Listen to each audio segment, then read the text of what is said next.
Alô?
Tertúlia.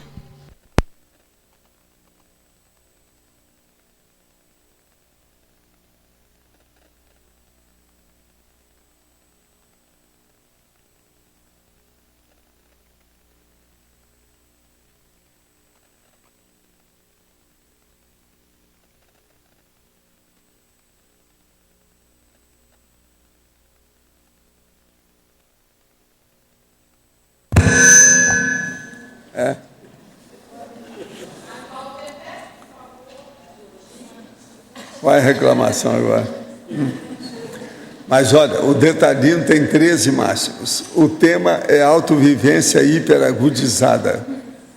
Agora, a especialidade é maximologia.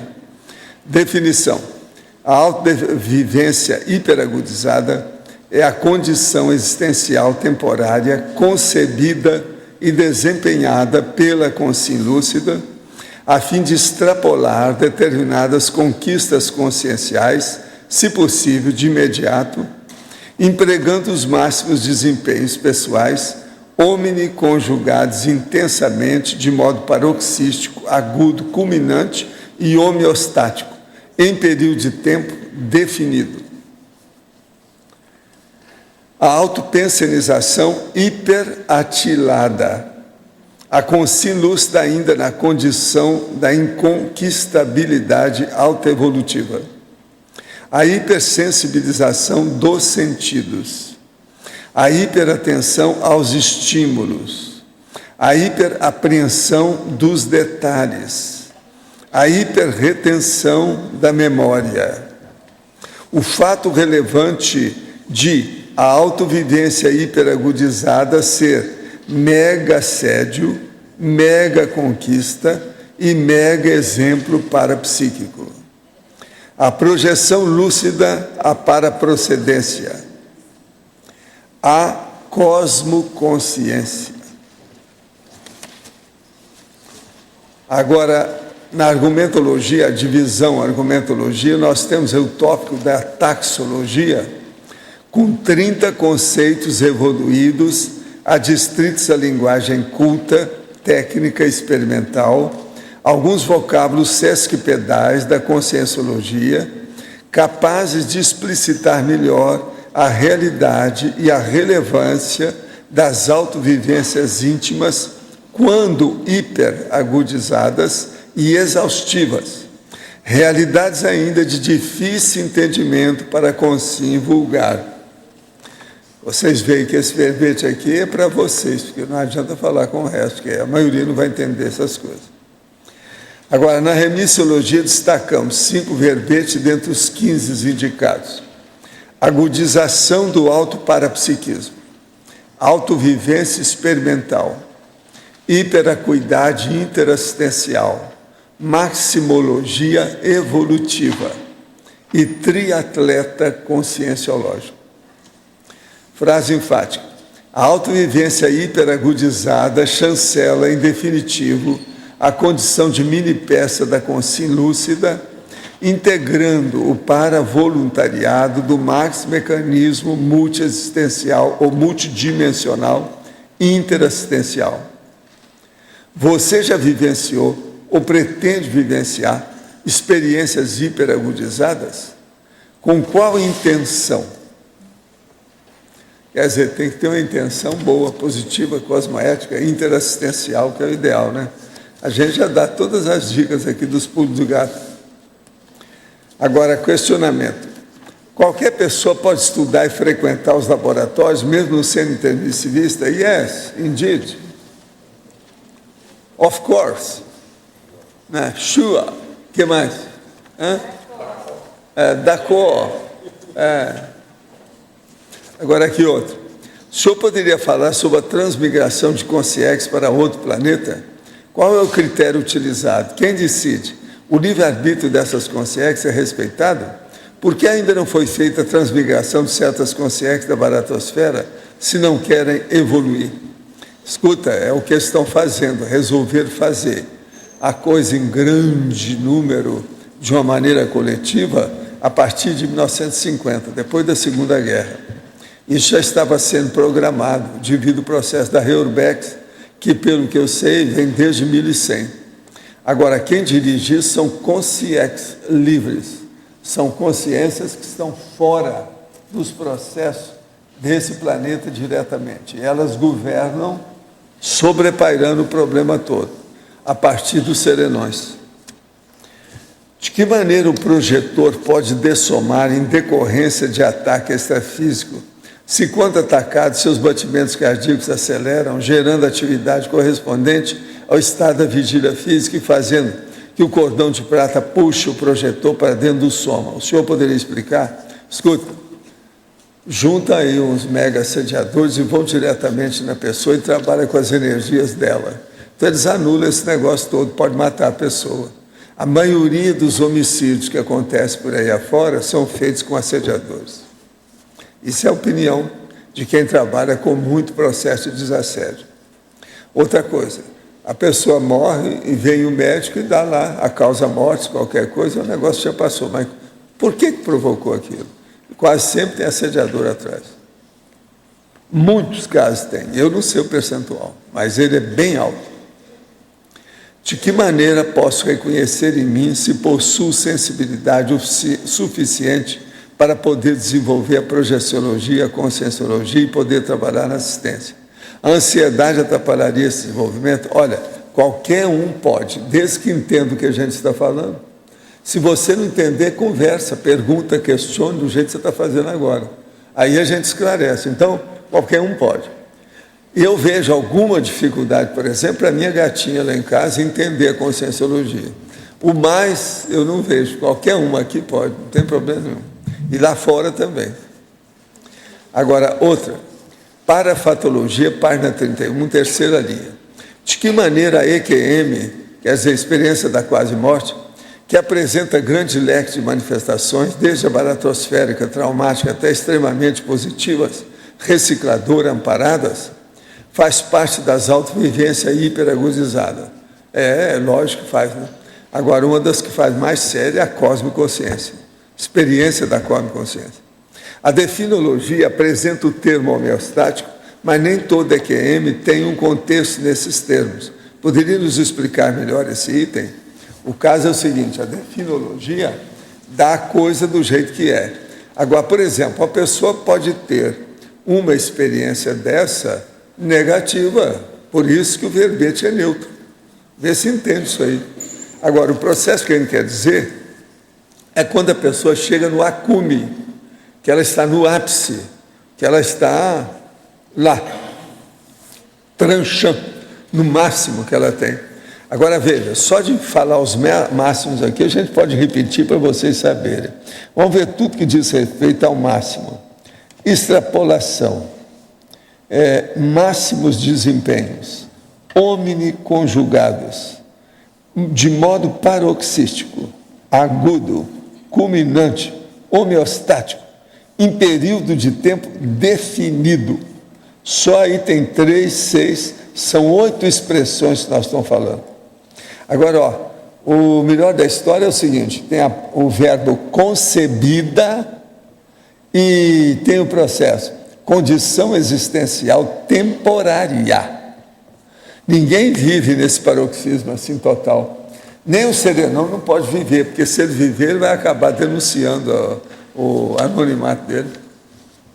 Agora, gente, eu queria falar uma coisa para vocês bem séria. O segundo encontro do empreendedorismo, que ontem nós tivemos lá no início, etc., prossegue hoje. Mas tem uma condição, qualquer um aqui pode ir lá e vale a pena ver isso. É às 15 horas, a hora que acabar aqui, entre as 15 e as 16. Vão estudar sobre a gerência incubadora do PTI do empreendedorismo. É o técnico Fernando Machado que vai falar. PTI, vocês sabem, é o Parque Tecnológico da Itaipu. Seria bom aqueles que estão mexendo com essas coisas ir lá. Isso é gratuito, qualquer um pode ir lá. É 3 às 4 da tarde, hoje. Vale a pena muitos de vocês sair daqui e ir lá ver a conferência dessa pessoa sobre o PTI. É importante salientar que o Fernando, ele já está há 2 anos liderando a gerência lá da incubadora e vem falar sobre as proposições e o que é a incubadora PTI. Vale a pena participar, está liberado, como o professor Waldo comentou, é livre, então vale a pena termos uma massa crítica lá. Que seria bom pegar um ônibus e levar esse povo para lá, a hora que acabar aqui. Vai ser o complemento da tertúlia de hoje, tá certo? É uma autovivência hiperagudizada, entende? Outra coisa, não vai falar igual aquele menino lá que fala, hipergurizada, quer dizer que é uma opção de menino? Não, não é nada disso. É agudizada, de agudo, não é de guri, tá certo? Vamos entender bem isso aí, tá certo? Professor? Sim. Aqui na fatologia, segundo item, o senhor poderia aprofundar, por favor? Qual que é? A consciência lúcida ainda na condição da inconquistabilidade autoevolutiva. Ah, sim. O problema todo é o seguinte, ela está lúcida, ela sabe o que quer, mas ainda não alcançou aquilo. Ela está querendo conquistar. Então, por exemplo, é aquela moça muito bonita, com altas prendas, e que ainda não arranjou um príncipe. Entende? É uma saída para isso. Aqui tem várias assim. Não tem nada a ver com você que eu estou falando, nem que ver com a Magali, nada disso. Tá bom. Eu estou falando de modo geral. Está respondido, professor, obrigada. Entende? Eu estou citando aqui uma morena e uma loura, entende? Mas você sabe como é que é. Então, vamos entender. A consciência está lúcida, mas ela ainda não conquistou aquilo que ela pretende. Eu, por exemplo, também às vezes estou nessa, porque eu pretenderia chegar à serenologia, isso é difícil. Sabe como é que é? Estou fazendo uma força para ver se vou no evoluciolo, mas mesmo assim tem muita coisa. De modo que estamos lutando aqui com vocês, etc., ombro a ombro, mão na mão, para a gente ver o que faz. Tá bom, obrigada. Tá, Waldo, na parafatologia terceira, a segunda e terceira linha, o fato relevante de autovivência hiperagudizada ser mega desassédio, principalmente esse mega desassédio. É mega desassédio, é mega conquista e mega exemplo parapsíquico. Mas eu Entende? quero em Por relação ao Porque mega... quase sempre está mostrando aí um processo de extrapolação. A pessoa está numa fase, vamos dizer, crítica positiva, quase sempre. Mas mesmo no mega desassédio, ela aproveita uma coisa bem positiva e dá a volta por cima, é isso? Eu tenho aqui um verbete neutro, mas eu destaco o aspecto homeostático, né, positivo do assunto. Professor, Sim. Na quinta-feira teve a mega euforização e eu fui uma das pessoas que esteve lá, o senhor lembra? Ontem, a Marlene vem comentar comigo que foi o dia da Revolução Francesa, queda da Bastilha. Tem alguma conotação com o povo que estava ali, não? O que é a pergunta? O que é que você Na quinta-feira teve a mega euforização. Tem alguma relação com as pessoas que estavam ali? Não, alguma teve coisa? gente até que andou me telefonando para falar sobre isso, etc. tal. Nós falamos, eu cheguei a falar aqui antes sobre o processo 14 de julho. Faz parte É porque eu disso, mas tenho, não tem nada eu específico. tenho uma retro com o processo da França e eu achei uma Ok, coincidência. pode ser que você, em particular, individualmente, foi afetado pelo problema. Agora, Ivone, pode falar. Eu gostaria que o professor abordasse, na página 31, na pensenologia, a autopensenização hiperatilada.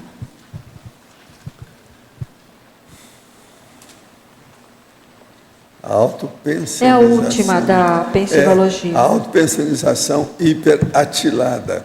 O caso é o seguinte, é quando a pessoa está com a concentração mental, a atenção dividida e focado no megafoco. Então, aí a pessoa está com a autopensenização hiperatilada. Agora, ela está com todas as antenas ligadas para todas as direções, dentro do processo dela. Então, isso entra o processo intrafísico, extrafísico, os fenômenos, os parafenômenos, e por aí vai.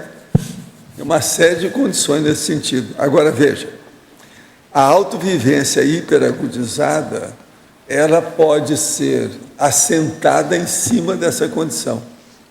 A pessoa começa a ter muita lucidez, uma certa hora. Aquilo pode levar para um fenômeno maior.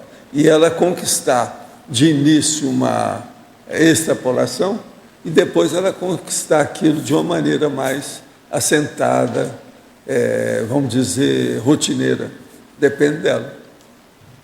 O professor considerou hiperagudizada uma sinonímia da hiperacuidade? Não, até um certo ponto você pode colocar, mas não é bem isso, né? Na história.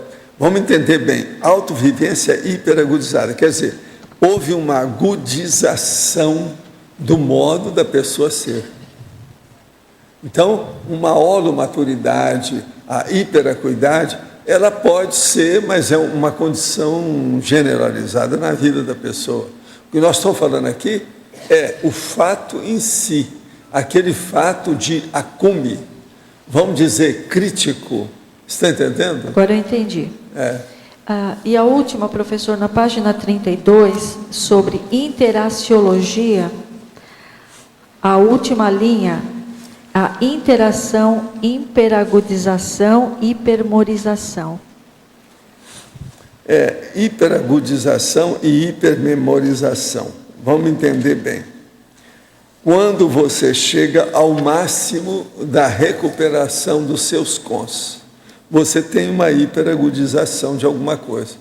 Mas é que, às vezes, o processo da lucidez varia, né? Porque, às vezes, é um problema apenas de sensação, ou dos atributos mentais, ou um processo parapsíquico. Então, vamos supor que sejam as três coisas. A sensação do seu corpo, as faculdades mentais e as parapercepções, tudo funcionando ao mesmo tempo, para entrar dentro de um fenômeno vivenciado de pangrafia, por exemplo, com vários fenômenos ao mesmo tempo. Tudo isso nós podemos chegar lá. Por isso que eu falo que nós somos consciências poliédricas, complexas. Ninguém aqui é simplão. Eu penso que o vírus da AIDS já começou a ficar sofisticado. Ele já é complexo.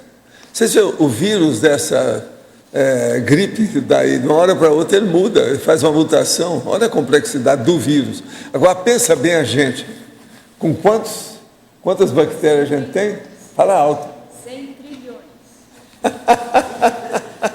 100 trilhões, ela falou. Ela está sem força para falar, porque o número é muito pesado, né? 100 trilhões de bactérias que a gente tem. Então, como é que fica? Se um vírus, presta atenção, ele passa por mutação e tem a opção de coisa, um vírus. Pensa agora, 100 trilhões de bactérias. E outra coisa, 100 trilhões de bactérias é a nossa moldura. A maioria disso está no trato gastrointestinal. Todo mundo tem. Agora, pensa o resto. Já pensou o seu cabelo, a minha barba? O que é que não tem aqui?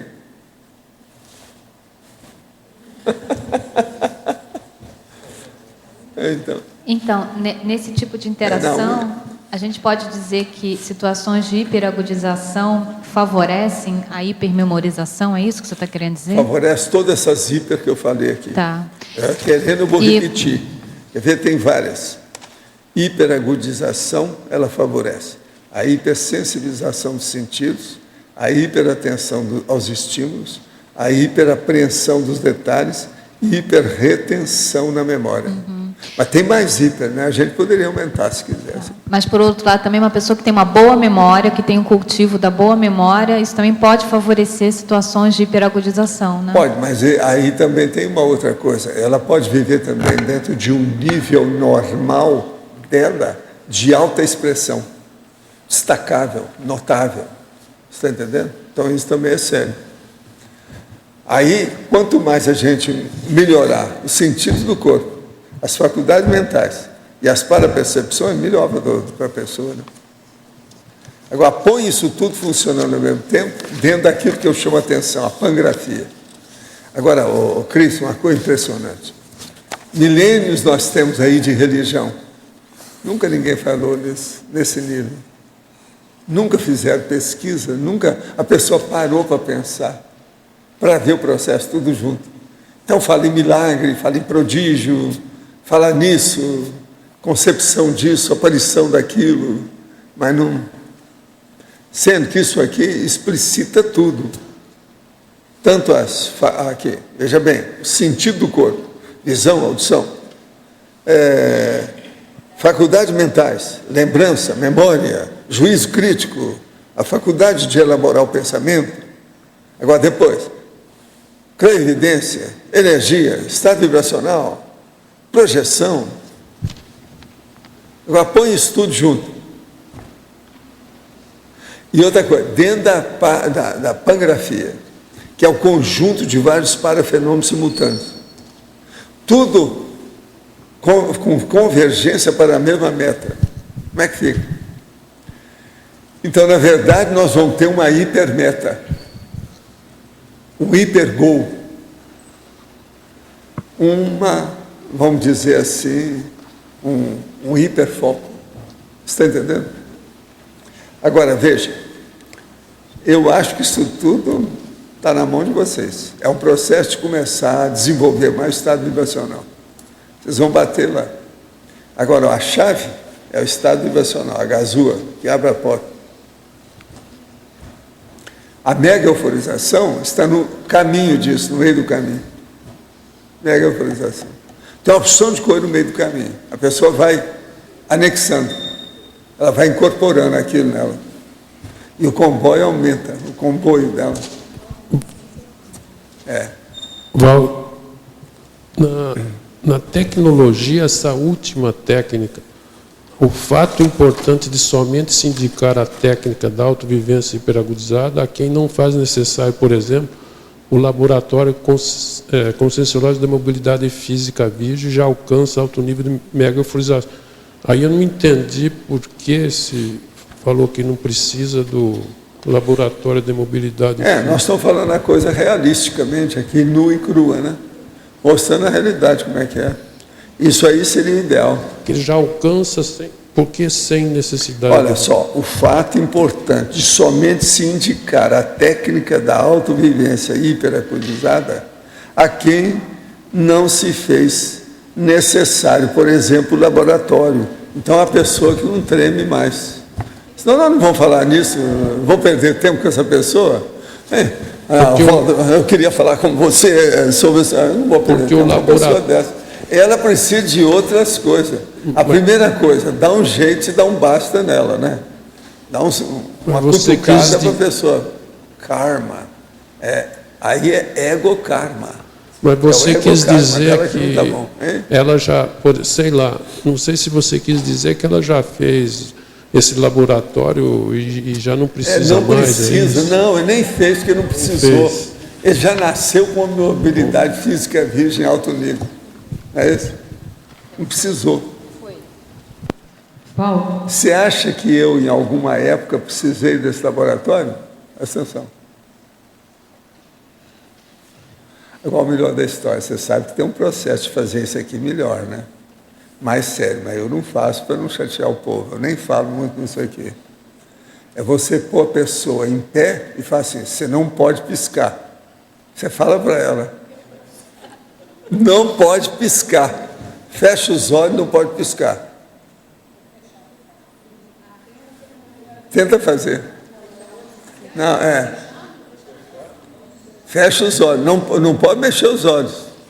Agora, quando tem energia demais, é quase que inevitável que todo mundo mexe. Entende? Se a gente mexer, mexer os seus olhos. Aqui, ó, para você.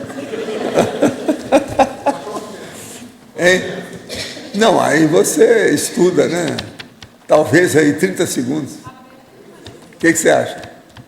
30 segundos é muito tempo, chefe. Pega aí o relógio e vê. É meio minuto, 30 segundos na minha terra, é meio minuto, viu? Você está explicando. Mas o globo ocular não pode mexer por dentro? Não pode mexer seus olhos. Agora veja, isso eu não posso exigir, sabe por quê? Quando tem muita energia no campo, todo mundo mexe nos olhos, o processo entra na parte cerebral e afeta o processo ocular. É tanto que uma pessoa que está desenvolvendo o parapsiquismo, você fala com ela para fechar os olhos, ela fica assim, ó, com os olhos. Então isso não pode, isso aí é mais sensível. Estou explicando como é que é o processo aí físico, esse é físico, né? Valdo, Na realidade. eu queria que você, na numerologia, é o primeiro. O momento inquietante de risco à sobrevivência física, O está de alerta. Tá. Eu queria que você fizesse a relação disso com a autovivência hiperagudizada e o que isso tem de positivo no sentido do fortalecimento. Isso é o caso, vamos lembrar. Existe aquela pessoa que ela é tranquila por si mesma, independente do seu, por exemplo, o seu currículo. Então, tem aquele caso que ficou sério lá no Rio de Janeiro e eu acompanhei o caso. Um ônibus entrou no túnel e estourou o negócio lá dentro com outro carro. Deu uma fumaça tóxica na hora, entupiu o túnel. E o povo tinha que sair de onde eles vieram, voltar tudo a pé. Aí, o ônibus cheio de gente, tinha dentista, tinha médico, tinha professor, tudo isso. E o povo ficou estático.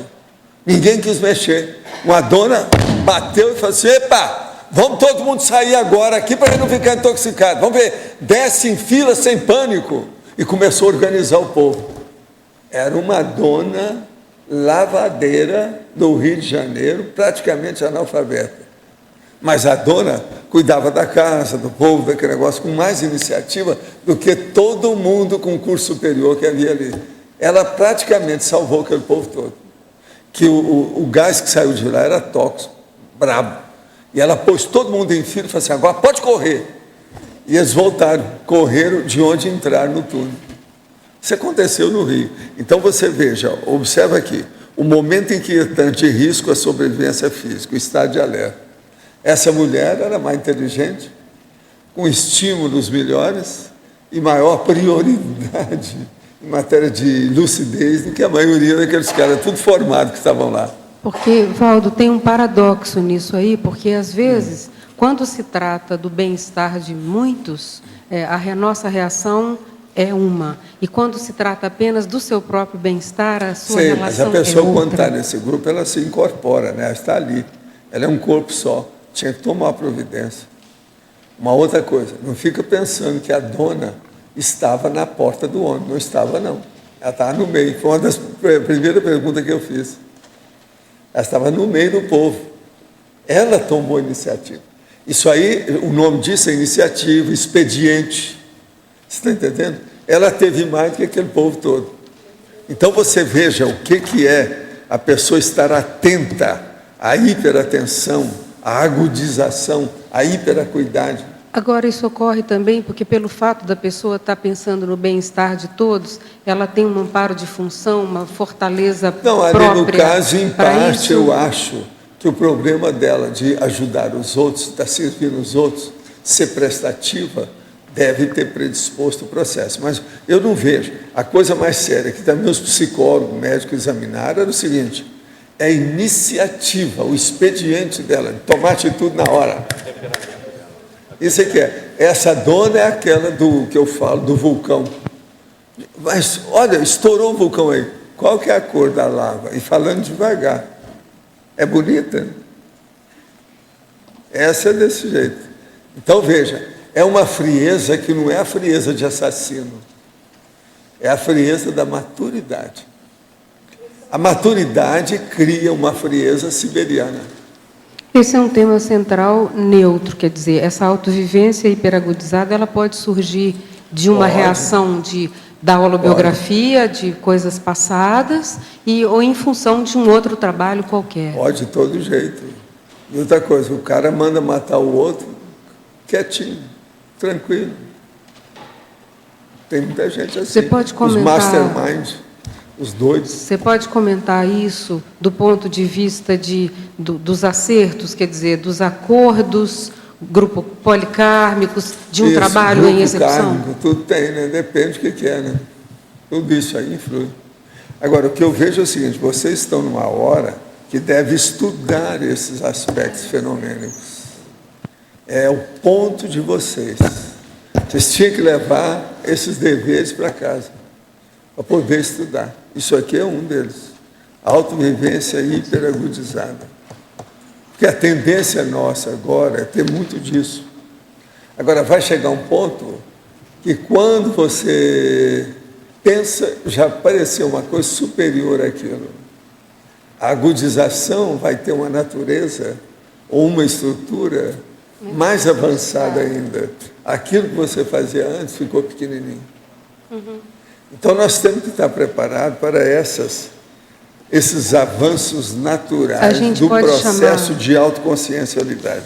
A gente pode chamar isso, Valdo, de um mitridatismo, uma forma de mitridatismo, de preparo para as próximas etapas? Sim, mas não é bem, né? É o processo de autoconscientização. A mitridatização é uma coisa muito bioquímica. Agora, aí não, é um processo de autoconsciencialidade. É diferente. Gente, o negócio nosso é lucidez, né? Quanto mais lucidez, melhor. Agora você veja, esse meu processo, essa minha tendência, ou se vocês quiserem, como diz o cara, essa minha mania de experimentar, investigar, investir e, vamos dizer, pesquisar tudo, é baseado nisso. Eu estou sempre preparado para o que deve é. Eu quero saber de todas as novidades. Mudou uma coisa, eu quero saber por que mudou. Agora, eu começo pelos objetos mais triviais, banais, está entendendo? Até as coisas mais coruscantemente complexas. Vê se me entende. Mas eu começo pelas bobaginhas, aquilo que eu falo, como eu digo aqui para vocês, a hora de você levantar, você vai ao banheiro, essas coisas. Quantos objetos você tem na sua mesa? Quer dizer, um negócio, não. Mas isso é importantíssimo. É aí que a gente vê como é que é a situação. Por exemplo, aquele negócio que estava falando um dia desse aqui, ó. Olha na sua mão, quantas escoriações você tem no dia de hoje. Por quê? Porque a maioria tem. Você sabe que eu fiz experiência dessa lá no Rio uma vez, os caras falaram, não, mas a gente não tem, me dá sua mão. Qualquer uma, me dá essa aqui. Eu fui olhar, tinha 3 escoriações na mão dele. Agora é muito fácil. Você passa o dedo assim e vê se tem algum ressalte. Passa na mão inteira, vai passando. Igual que você estivesse lavando a mão. Você vai acabar vendo que tem alguma coisa. Quer dizer, a pele está cicatrizando alguma bobagem que você fez. Ou alguma coisa que bateu em você, que às vezes você nem percebeu. Agora veja, algumas dessas escoriações você sentiu, outras aconteceram e você não viu. Então começa a ficar complexo o processo. Agora veja, é uma bobaginha, né? Mas como especifica o nível da lucidez da consciência isso aqui? Valdo, isso acontece o tempo todo de uma maneira natural ou existem ciclos dessa agudização? Não, não é ciclo. Existe um crescimento natural. Na hora que a pessoa fica mais aguda, aquilo vai acontecendo mais, uma coisa puxa a outra. Disparam. É um processo empatia, entende? Afinidade dentro do problema natural. A afinidade da pessoa com os fatos. Isso é inevitável. Então, quanto mais a pessoa se tornar autoconsciente, mais ela vai ver isso. Malo, é um monte de fenômeno que acontece com a turma, mesmo nós aqui, a CCCI, que o povo não sabe o que está acontecendo, porque eles não desconfiam que aquele fenômeno está ocorrendo. Aquilo passa batido. O que eu desejo aqui, que eu faço empenho, todo esse meu empenho, é diminuir as coisas que passam batidas no nariz de vocês. Só isso. No nariz, presta atenção. Aqui, ó. Esse inconformismo, quando acontecem fatos que você não consegue unir ou conectar, ele é sadio porque ele te obriga... Mesmo que você não consiga deslindar, é bom anotar. Tudo anotado. Porque depois, quando você junta aquela série de anotações, alguma coisa vai ficar esclarecida. Sempre aparecem os pontos de fulguração da ideia. É inevitável. E os fatos, então, são elucidados. E tem uma conexão enorme desse verbete com a técnica de mais um ano de vida. Não tem? Ela é um bom elemento disparador disso. Não, tudo que agudiza tem relação com essa agudização. A técnica de mais um ano de vida é agudização, mas tem outras coisas, por exemplo, extrapolacionismo. Tudo que seja agudo, está entendendo? Por exemplo, a cosmoconsciência, a pangrafia, tudo tem relação. Mas a diferença é tudo que é agudização. Mas uma por técnica, exemplo, a dessoma. Uma técnica a própria pessoa voluntariamente pode aplicar. E uma cosmoconsciência, um extrapolacionismo, ela não consegue ter voluntariamente. Você já pensou uma dessoma com agudização? Como é que vai ser bacana? Positivo? Pensa bem nisso. Então, veja bem, a pessoa vai ter um êxtase dessomático. Atenção, êxtase dessomático. Professor Valdo, sim, bem aqui em cima. O senhor poderia ampliar na página 34 da listagem da taxologia, o item 26, fazendo a relação... 26 é a paradireitologia. O que você quer? É a relação, ampliar, né, para entender melhor com relação à autovivência hiperagudizada com a técnica de mais um ano de vida. Pois é, mas aí, o que é que nós vamos falar disso? Ô, Cris, você não quer falar sobre paradireitologia? Página número 26, página 34. Deixa eu passar para a minha chefe. Eu entendo que a condição do paradireito, da paradireitologia, chega a ser um entendimento transcendente. Eu acho que só mesmo com a convergência daqueles na verdade, uma agudização jurídica. Isso, É isso que eu quero chamar a atenção. Perfeitamente isso. Agora, Beth, você perguntou também com relação à técnica de mais um ano de vida, é isso? Isso. Então, eu vejo que a técnica de mais um ano de vida, ela vai justamente poder acelerar, né, todas as condições mais agudizantes em termos evolutivos. Uma outra coisa de agudização seria o CPC. Né? Isso. E tem na trinomiologia, professor Valdo, um trinômio bem interessante que é direito, dever, renúncia. É o último trinômio que tem na trinomiologia. Eu acho que a técnica de mais um ano de vida auxilia muito para a pessoa pensar quais são, né, os direitos evolutivos das outras pessoas, os seus deveres pessoais e quais os níveis de renúncia que a pessoa já tem que chegar para poder agilizar a sua evolução. Isso está muito dentro da paradireitologia, né? Valeu. Falou a nossa jurisconsulta. Tá certo? Eu sou Rábula, quem tem que falar é ela. Há muito tempo percebi que quando estou muito próximo a alguma parede ou porta, sinto os olhos doerem muito, mesmo com os olhos fechados. O senhor tem alguma resposta para isso? Não, é preciso de ver o que é isso aí em matéria de ectoplasmia. Esse caso aí pode ser alguma coisa nesse sentido. Agora, outra coisa que pode ser é o seguinte, algum processo de retrocognição que está engastalhado na sua memória e que diz respeito a algum processo de parede e porta. Sei lá se não foi vítima lá do Drácula, que era o empalador, que colocava o povo lá. Não, eu tinha uma parede, eles colocavam o cara lá dentro, depois faziam uma parede em cima e trancava tudo. O cara era sepultado lá em pé ou deitado, de qualquer maneira, mas entre duas paredes. Agora está lá na România, né? E outra coisa, o castelo dele era o máximo, mas você sabe que hoje a turma faz turismo lá para ver, né?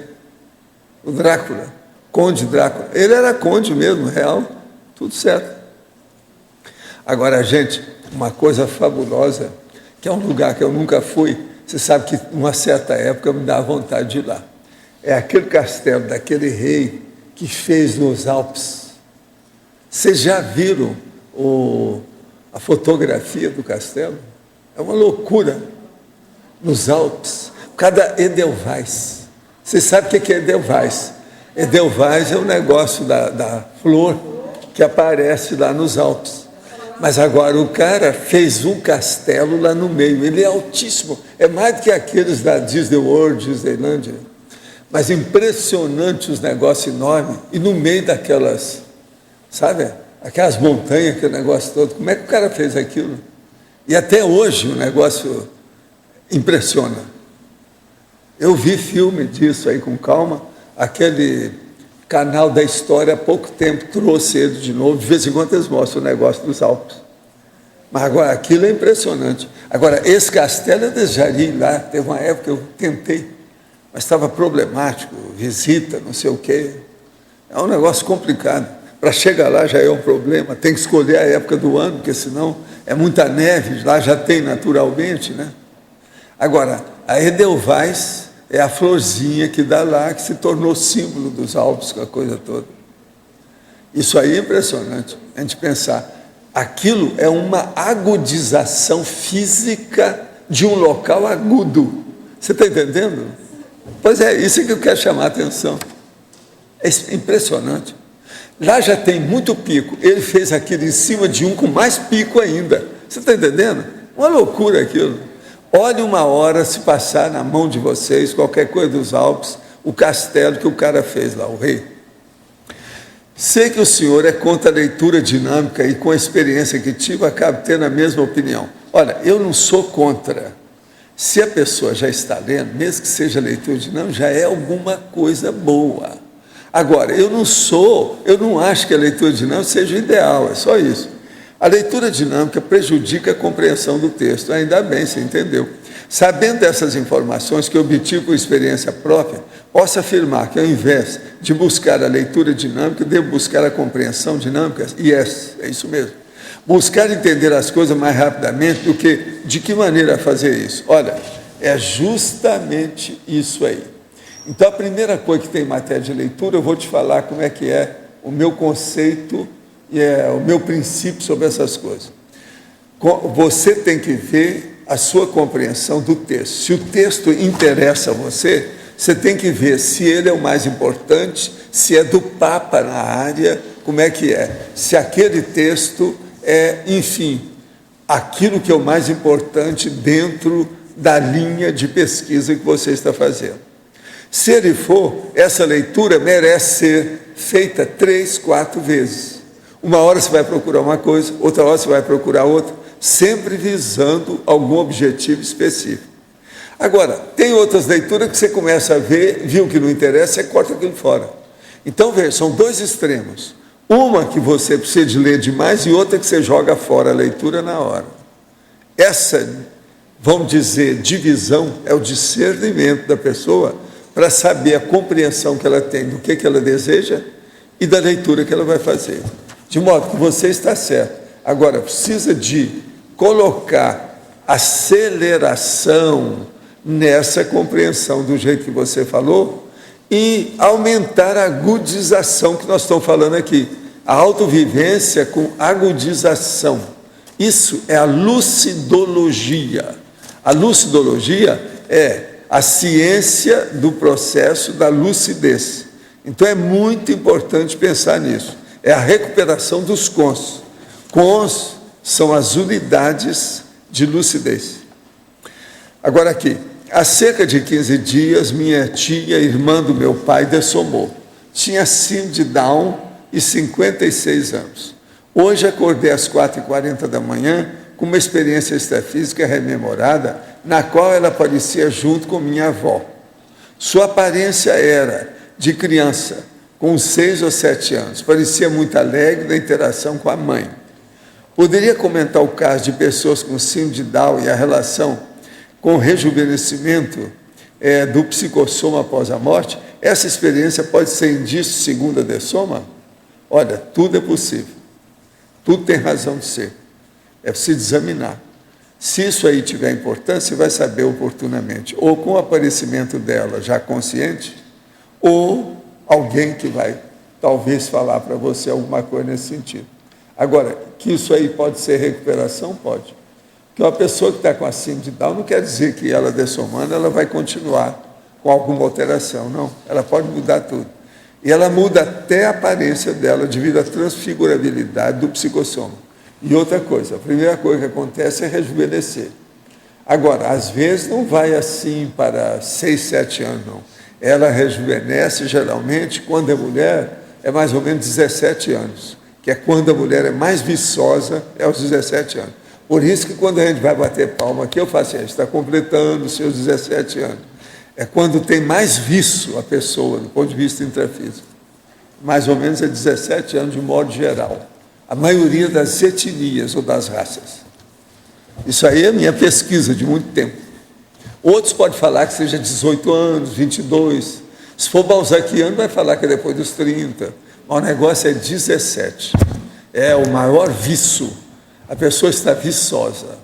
Não tem jeito de colocar mais vício. Com 17 anos chegou, não tem jeito. E presta atenção que vocês vão ver, as moças mais bonitas, todas elas, quando chegam a 17 anos, eu falo para filmar e tirar fotografia. Para ela guardar no álbum, porque ela vai falar, eu era assim. Que depois vai ter tanta coisa. Sei lá, entende? Então é bom guardar, né? Aquilo, para ver. Professor Valdo, aqui no ar. Sim. O senhor poderia explicar a frase enfática? A frase enfática. A autovivência hiperagudizada chancela, quer dizer, ela ratifica, entende? Em definitivo, a condição de mini-peça da consciência lúcida. É a mini-peça dentro do maxi-mecanismo multi-assistencial assistencial. Por quê? Quando ela é positiva de alto nível. Porque são os amparadores que estão promovendo essa experiência para a pessoa melhorar na função que ela exerce como mini-peça interassistencial. Você entendeu isso aí? Não, entendi. Agora o contexto não para dentro da ação. Agora é o maxi-mecanismo. Quer dizer que quem dirige lá é que está promovendo o processo. Entende? Tá. E na questionologia, o senhor fala coloca 2 perguntas. Na segunda pergunta, o senhor enfatiza a questão da intenção. Com qual intenção? Que a pessoa precisa ver, né? O que ela está fazendo. A intenção tem que ser interassistencial, como eu disse aqui quando eu li. Interassistencial, por cada mini-peça. Isso aqui é dirigido a vocês, mini-peças interassistenciais. É o intervista em vista, mas com uma condição, mini-peça. Porque aqui está cheio de intervista em vista, mas não quer dizer que seja uma mini-peça. Eu estou falando para aqueles e aquelas que são já mini-peça do maxi-mecanismo interassistencial. Por exemplo, a turma que está fazendo TENEPS há vários anos e está bem consolidado o trabalho, é uma mini-peça. Você não pode dizer que ela não seja. Isso aqui é para essa pessoa, para o tenepsista. Tenepsista veterano. Bom, aqui no ar. A vivência do curso intermissivo é um período de hiperagudização também? Pode ser considerado esse período? Não é, pode ser, mas é que não é bem assim. Vamos supor que a hiperagudização seja um pico, o Aconcagua, tá certo? O curso intermissivo é o Himalaia, cheio de picos. Então tem o Chimborazo, Himalaia e outros mais, todo quanto é coisa aguda, tem vários picos simultaneamente. Por exemplo, vamos agora ver quais são os picos do curso intermissivo que você passou. Primeiro, o choque. A hora que eu te falo que tem um curso sobre isso, se você deixar de estudar. Aí você vai, bolas, isso é importante, hein? Vamos lá. Primeiro, chega lá, você encontra com as pessoas do seu passado, te dá um choque. E outra coisa, alguns melhores do que você, outro choque. Por aí vai, olha as agudizações que vão dando. O que é que vai acontecer? Aí você vai, naquele dia, eles estão tratando de um assunto que mexeu totalmente com você. Aquele processo de iniciação, que não sei o que é, que mudou tudo e que criou um problema. Aí você começa a pensar, gente, é por isso que eu fico perturbado com aquele negócio, quando acontece isso e aquilo, pronto, ó. Aquilo expande o processo da consciência. Agora, se você pegar que a hiperagudização, no caso aí, é paraperceptiva, extrafísica, pensa bem o que acontece. Primeira coisa, expansão da consciência. Agora, a expansão da consciência para uma consciência que começa a se manifestar a partir diretamente do psicossoma é muito melhor do que a nossa expansão aqui no corpo. Você começou a ver, então, o que quer dizer? Se você for analisar assim, você vai encontrar essa autovivência hiperagudizada, mas de uma maneira composta, complexa, que se repete, tem muitas manifestações, não é uma só. São várias vivências de hiperagudização convergindo para uma cordilheira.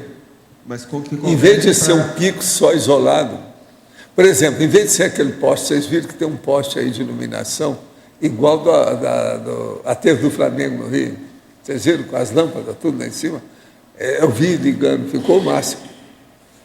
Engraçado é que eu falei nisso, na mesma hora apareceu o poste lá, eu acho que estava em cima do lance, né? Mas então, aquele poste é a agudização da luz. A altura dele, vocês viram? Eu quero saber depois quantos metros tem de profundidade, para ver se o alicerce é bom, né? Que aqui venta muito. Vai aguentar? E o vento que vem é de lá, ó. Se bater o vento, se aquele poste cair, cai em cima ali das árvores com a entrada. A gente pode falar que essa autovivência ela é um tipo de impactoterapia, assim, aplicada em, às vezes, em várias sim, escalas? Né? O problema o extrapolacionismo parapsíquico quase sempre é terápico, né? É de terapia. Essas coisas tem. Isso existe. Agora, o que mais vocês têm? Queria aí? que você comentasse também aqui na estrangeirismologia, o último, o exame dos after effects da experiência aguda, sinalizando o nível da maturidade consciencial. Ah, sim. Como? Pelas relações, pelas Isso aí é a reações, pessoa que tem mais autoobservação, aquela que faz pesquisa continuada. Então, ela sofre a experiência ou passa pela experiência, ela começa a analisar o que deu. Então, ela reconhece, não, a minha maturidade está se expandindo. Isso é um fato. Ela vai ver como é que é. Então, ela começa a dar mais valor para isso. Tem que recuperar a situação, o nível que ela está, ver outras coisas que ela às vezes esqueceu, ou algum fator superveniente que ela não ligava, ou alguma coisa lateral que ela tem que colocar no centro das atividades dela. Ela tem que fazer uma atualização de todas as manifestações. Isso é o ideal. Valdo, e uma tarefa, ou um trabalho, ou um projeto em curso pode ser o motivo desse tipo de agudização? Tudo pode ser o fator desencadeante. É bem possível. Quer dizer, o gatilho da história. Quer dizer, é um pré-requisito. O que detonou o processo? Um tipo de um pré-requisito para a pessoa ter aquela outra... É um caminho para pegar outra coisa maior ali. Às vezes é uma espécie de passarela, né? A pessoa está passando de um lugar para outro. Amplo. Entende? A fase de transição. Extrapolacionismo tem muito disso. Processo de transição. Transição para o melhor. É uma transição ascendente. Entende?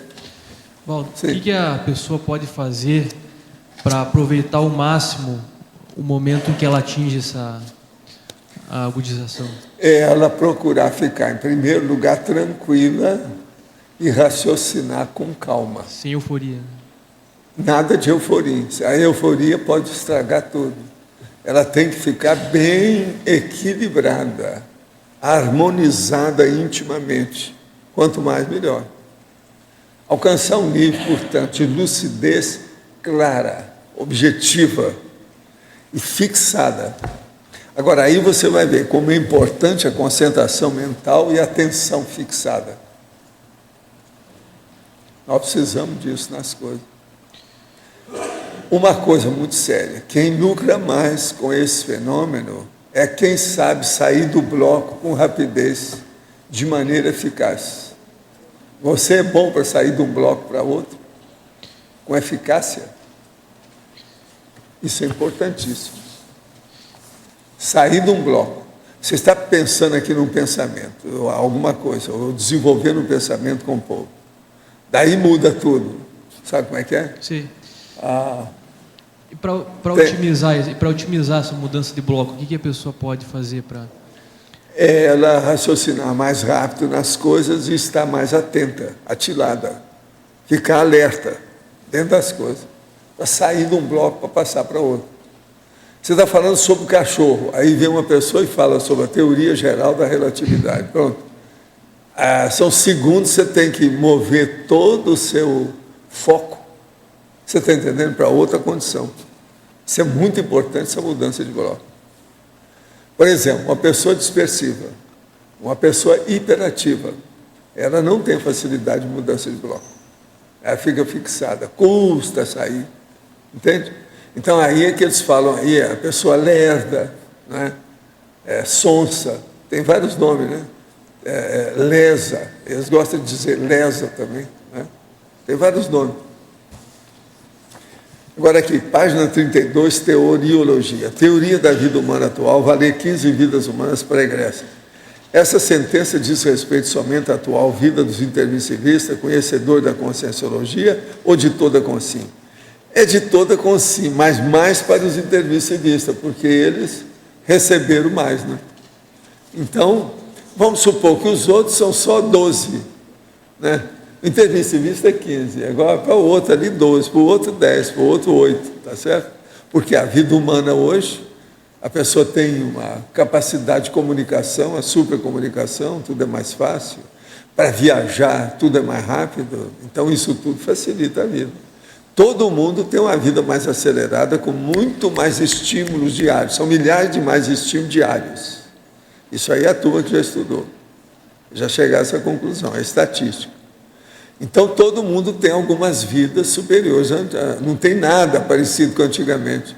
Por exemplo, uma vida na Idade Média, lá no interior da Europa, mesmo que fosse boa, aquilo tudo. Olha, para vocês terem uma ideia, escuta as músicas do Vivaldi e compara com a vida humana hoje. O Vivaldi, aquele da primavera, as 4 primaveras, tal. Veja como é que é. Outra coisa, alguém esse ano já viu algum lugar que tocasse valsa? Quer dizer, a valsa já não existe mais. Olha que a valsa, às vezes, pode ser dolente, etc. Tal. Mas hoje tudo é... Quer dizer, isso aí é estímulo, é terrível o negócio. Então, é preciso observar bem isso. Agora, para os intermissivistas, a média é 15 vidas mesmo. Então, esse número de 15, essa média de 15 vidas, o senhor chegou a partir isso foi amparador. Ah, tá. Eu pensava que fossem umas 3. Esses estão falando, não, você está enganado, equivale a umas 15. Agora, é examinado pelo curso intermissivo. Então, aqui, ó, o gap, o processo que sobe, a situação toda que é imenso. O senhor pode comentar a hiperagudeza dentro da cosmoconsciência? Não, isso aí é o máximo, é a hora que chega no pique maior da história.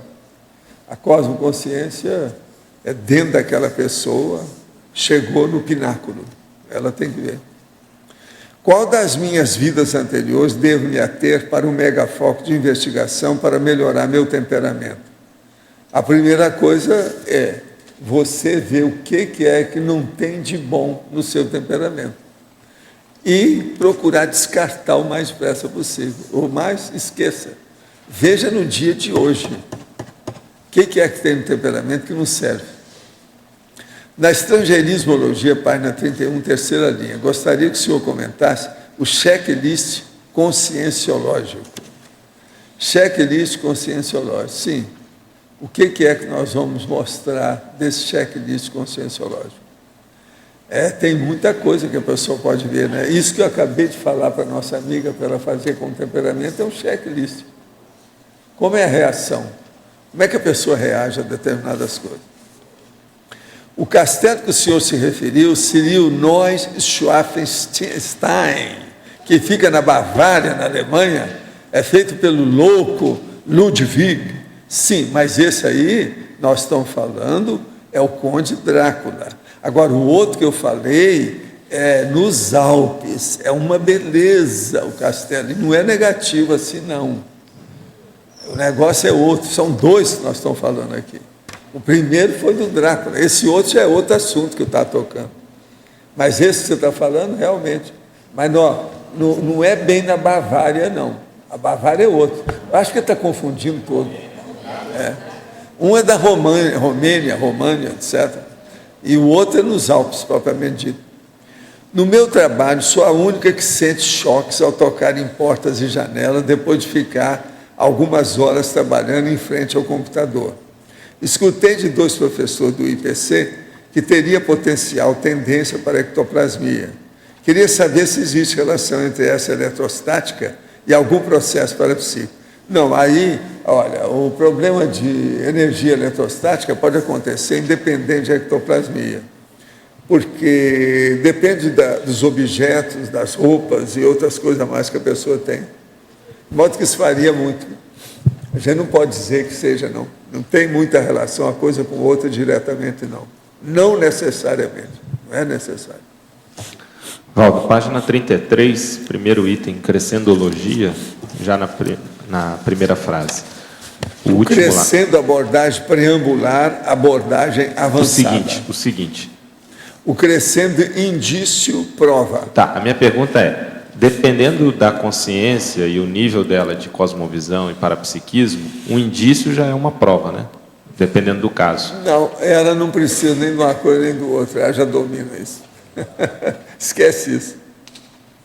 Então, por exemplo, aquele meu amigo lá em Londres, que eu estava fazendo uma palestra no curso, aquela história toda, depois falou assim, Cadê as evidências? E as evidências? Quer dizer, ele queria tirar o corpo fora, a situação estava muito difícil para ele.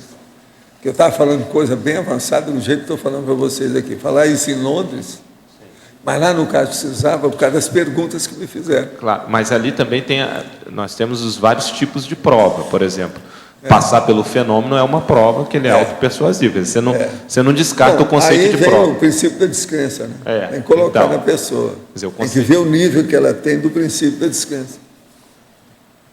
É isso. Então, agora, o que eu quero te falar é o seguinte, indício e prova é uma coisa relativíssima, tá?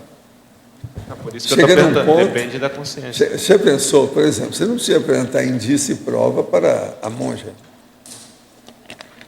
Agora, uma opção de coisa você não precisa apresentar para mim. Eu sou capaz de dar um banho de loja para mim mesmo, sobre os assuntos.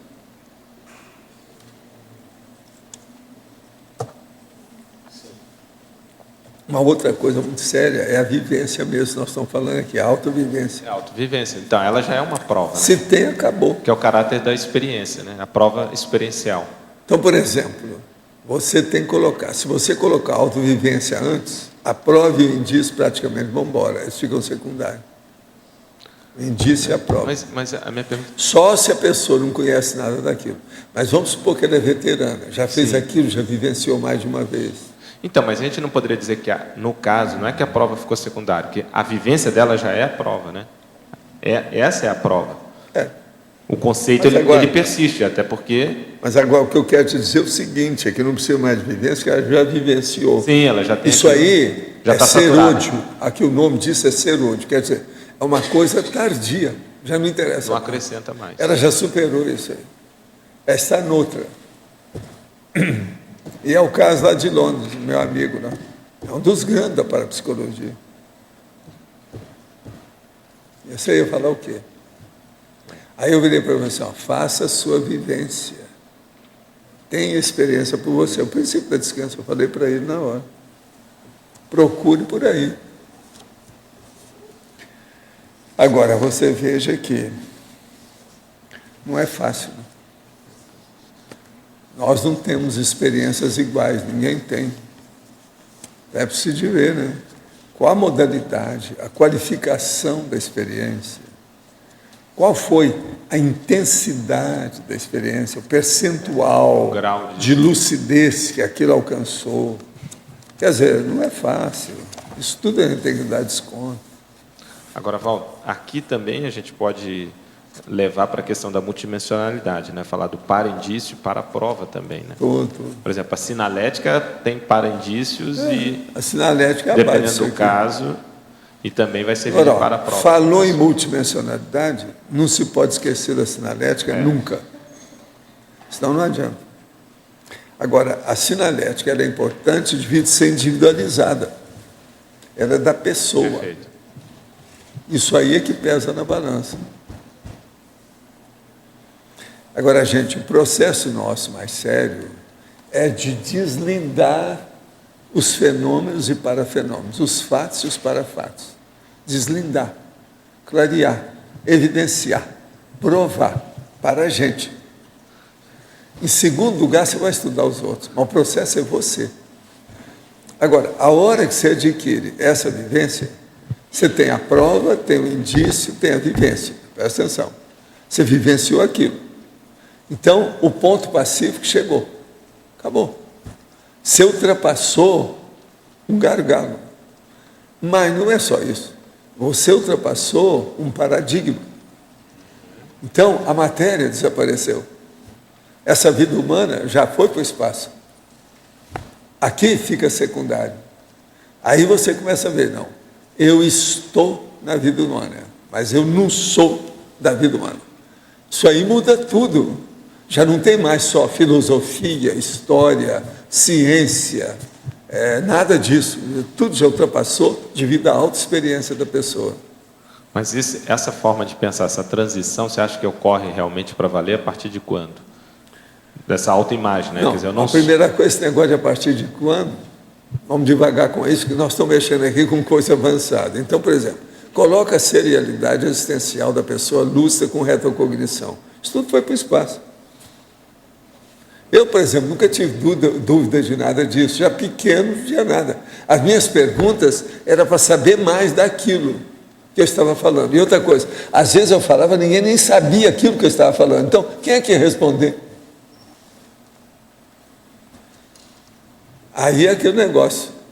Esse lugar está ficando muito pequeno para mim. Aí os adultos mesmo iam me falar. Já não havia mais biblioteca, nem escola, nem curso, nem nada para adicionar para mim. Eu precisava de um lugar maior. Eu queria aprender. Meu nível, entende? É assim que a pessoa, às vezes, não conseguiu sair, ela se torna professor lá. Aí ela começa, ela mesma a fazer o educandário, que é para todo mundo, mas ela visava, antes de mais nada, a si mesma. Entendeu? Então, vamos agora prestar atenção. Uma pessoa tem essa retrocognição. Chega nisso, isso aí não tem mais valor. Ela ficou pequenininha. Ela quer saber depois daquilo. Agora, a maioria nem sabe esse depois daquilo o que é. Aquilo que ela está falando, ninguém está entendendo. Agora, isso é horroroso. Isso não é bom. Eu talvez tenha sido o maior problema da minha vida, foi esse. A falta de interlocutor. Foi. A hora que eu vi que as coisas que eu sentia não era todo mundo que estava sentindo. Então, ou eu sou alterado, portanto sou doido, ou tem alguma coisa diferente comigo. Eu sou extraterrestre? Como é que eu sou? Entendeu? Alguma coisa tem que ser. Agora, isso é horrível. Porque é muito bom a hora que você se junta aos seus pares. Mas é a hora que você não tem par nenhum. Como é que fica? Foi aí que eu lancei tudo para o lado de lá, né? Fiquei pela parte extrafísica. E eu me dei bem, né? Foi um grande recurso. Foi um grande negócio. Mas, Valdo, até pensando do ponto de vista do planejamento do evoluciólogo, considerando aí todo o trabalho que a sua ProEx puxou, né, e está relacionado aí à Max ProEx nossa, não foi pensado de ter uma outra consciência aqui, outra ali, outra lá, junto com você, para poder trabalhar? Eu digo na mesma época de nascimento. Eu não sei, tudo. Por exemplo, o caso da minha mãe, do professor Vicente Lopes Pérez, do Zezé Palestina, não, mas Dona Odete, eles foram para te dar suporte. Palmeiras. Esse povo todo é dessa turma, eles me ajudaram. Aqui, então, só aqui tem 5. Eles te ajudaram, mas eu digo assim, outros Valdos concomitantes, não se pensou... Sim, mas agora o problema é mexer com isso, né? Como é que fica? Um só já deu muito trabalho para eles. Como é que fica? Deve haver, mas quem? Que você... Por que não apareceu? Você falou daquele... Será que, por exemplo, aquele nosso amigo que eu esperava? O médico do Nordeste e tal. Não, aquele daqui, do Sul, chegou doente. Eu nem pude falar nada.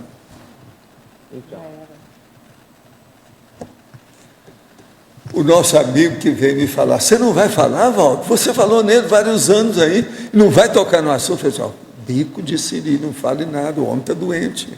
Eu não posso, vai assustá-lo mais. Ele vai morrer mais depressa e com problema. Aí vai dar uma melina ele não merece isso. O homem era bom, ele fazia assistência, entendia de tudo. Agora, o nosso amigo, ele é de Curitiba.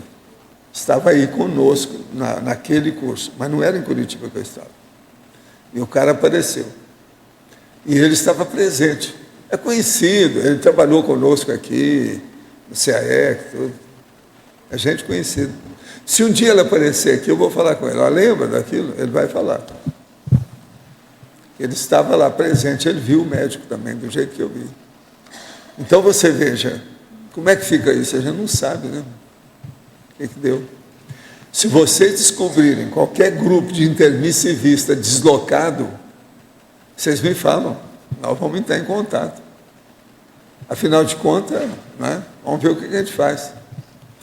Você sabe, eu não sou favorável a e-mail, né? Eu gosto sempre de inteiro. Esse negócio de e-mail não dá certo para mim. Eu estava explicando isso hoje.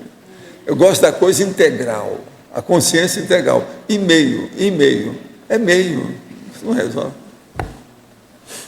Tem que ver o negócio direto. Sabe como é que é? Inteiro.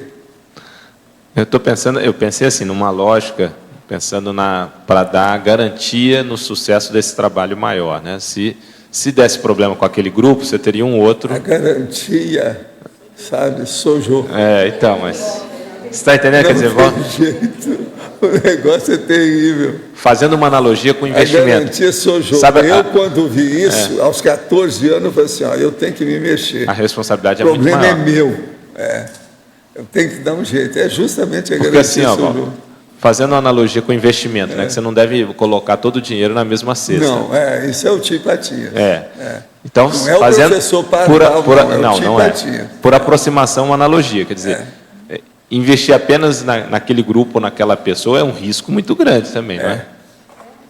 Mas é que a Reorbex é muita gente que eles trabalham. Né? E esses 16 da China, só para você ter uma ideia, como é que fica? Então, aí já são 16, são é isso 16, que eu falo. 16. Foram 16. Mas agora, veja, eles estão entrosados, tem 2 que parece que ia ser gêmeos, tem uma opção de coisa, né? Então, lá são 16. Por que aqui, pegando, por exemplo, a sua primeira fase, que foi mas aqui... Aqui tem 190 milhões. Lá tem. A China tem 1 milhão e 300. Por essa lógica, sim. Sei lá, entende? Who knows? Daqui uns tempos eu te falo. Quando você dessomar, e eu também, a gente... Então vai levar um tempinho, espero, né? Nós vamos ter uma ideia. Vamos retificar todas as nossas, vamos dizer, vivências. Não é isso? Chegar no ponto, ajustar tudo. Sempre tem ajuste, devido a más interpretações. Você não vai pensar que tudo seja 100% do jeito que é. Isso aí é da antiguidade, lá a turma lá dos gregos já falava isso. De qualquer maneira, está tudo perto da realidade, mas você não pode falar que seja 100%, 100%. Entende? Correspondência total. Mas, por exemplo, isso tem a ver um pouco com quando o senhor fala que o senhor veio cobrindo o buraco de outro, cobrindo uma falha do outro, que também veio cobrindo a falha do outro, e isso Assim um monte. Então, outra coisa, eu falava no início do Instituto com a mão assim, ó. Aqui, ó. Tem 4 coisas, tá certo? Então, por exemplo, o primeiro falhou, o segundo fica sendo o primeiro, o terceiro fica sendo o segundo, o quarto fica sendo o terceiro. É assim que é o processo da hierarquia do serviço que é feito. Perfeito. Agora eu mostrava na mão, para a pessoa mostrar aqui as 4 coisas.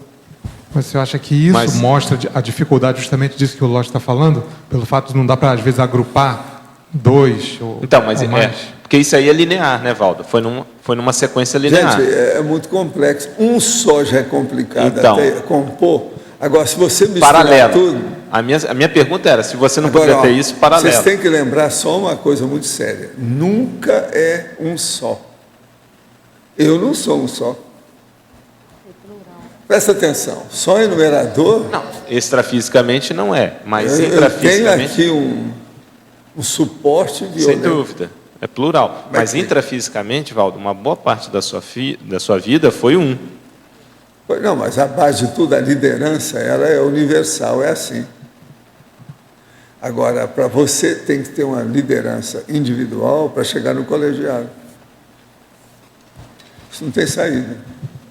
Então, por exemplo, o processo do colégio invisível é o colegiado. Agora, é composto de diversas pessoas. Agora, lembre-se, quem está fazendo a Reurbex é o reorganizador. É um só, é um líder. Ele está dirigindo tudo. Pelas coisas que eu vi, é ele que comanda isso tudo.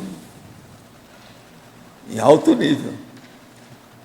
Então, os outros serenões seriam da equipe dele. E ele é o líder dentro disso. Ele é o líder. Ele é o chefe do colegiado. Aqui no ar. No caso, se você sempre teve só uma preceptoria extrafísica, ou já teve alguém do seu nível mais livre que já chegou fisicamente? Todo mundo que é mais vivo, antes de escutar vocês, que é a humanidade, ele escuta para a humanidade, que ele não é bobo. Você já chegou Isso é a regra. Isso aí, na minha infância, o povo já sabia disso. Mas já chegou alguma consim para você, para te orientar no seu trabalho? Já, né? Quantas? Você não viu agora o meu negócio com o dicionário? Apareceu a monja, até me assustou com o negócio. Eu agora estou entendendo tudo. Por que ela veio e tal. Eu quero saber, é consim. Já apareceu consciência intrafísica? Não, consim também tem o Alcácio Zezé Palestino. Não, mas do nível maior ou igual ao seu? Já apareceu? Não, tem o cara lá de New York. É, o velhinho da... O cara lá que falou em dragona. Você quer coisa mais absurda do que esse negócio de dragona? O que é isso? Mas ele veio para te orientar um troço nisso? Lendário, mitológico, vamos dizer, coisa de country, problema... Ela não é uma besteira. Eu quero saber, dentro do seu trabalho, da conscienciologia, já chegou alguém intrafísico para te orientar, ó, nisso aqui vamos trabalhar, eu preciso te ajudar nisso. Muitos de vocês aqui têm me ajudado. Tá difícil. Agora, o grandão, por exemplo... Não tem jeito de pegar, não. O cara materializar e falar as coisas para mim, não, isso ainda não houve. Eu jogo a toalha. Já chegou perto. Chegou perto. Ele está falando com sim? Eu não posso descartar vocês. Posso? Valdo, é porque na hora de responder pelo desassédio ou pelo arrimo, tem que ser um? Sempre.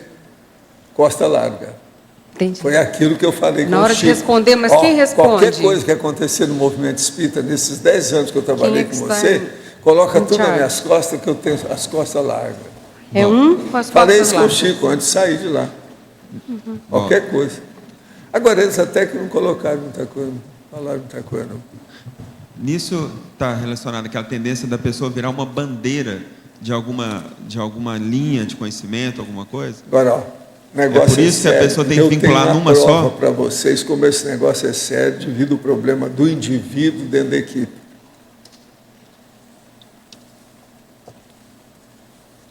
Tem uma prova para isso. O pandeiro. O pandeiro funcionou durante vários anos. Eu não sei quantas reuniões eu participei daquilo. Por muitas. Isso aí só é